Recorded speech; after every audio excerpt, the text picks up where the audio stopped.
Lightning braided through my forge, and now I can become the metal. Every 15 years, the skies turn an eerie shade of green and sirens pierce the air.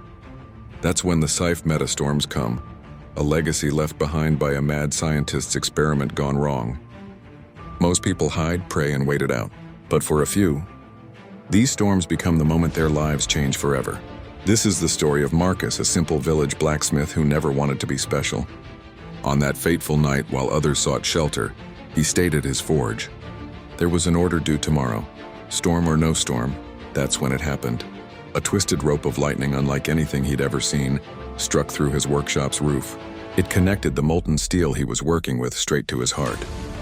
They say dying feels like ice in your veins. For Marcus, it felt like liquid metal. The scythe particles in that lightning found the iron in his blood and changed him. When he came to, his skin would randomly shift between gleaming chrome and glowing red hot. Sometimes he'd leave fingerprints melted into his tools.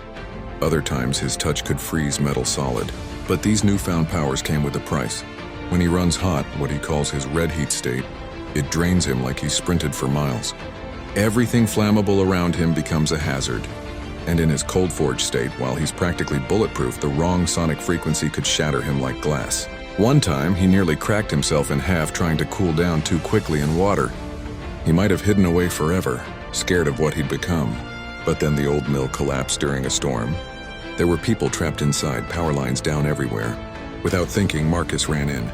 He channeled the deadly electricity through his own body, became hot enough to cut through fallen beams, strong enough to lift debris that would crush a normal man.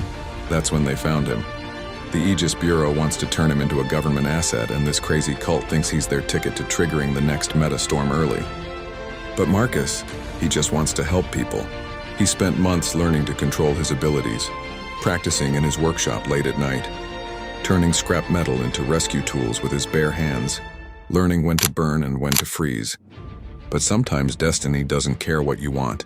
The cult stole something called a Scythe core, trying to force another storm. Marcus had to stop them.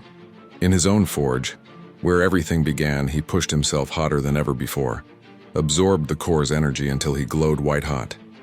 One final desperate gambit, a rapid cooling that shattered the core, and his entire workshop with it. Now Marcus stands at a crossroads, his simple life as a blacksmith forever changed.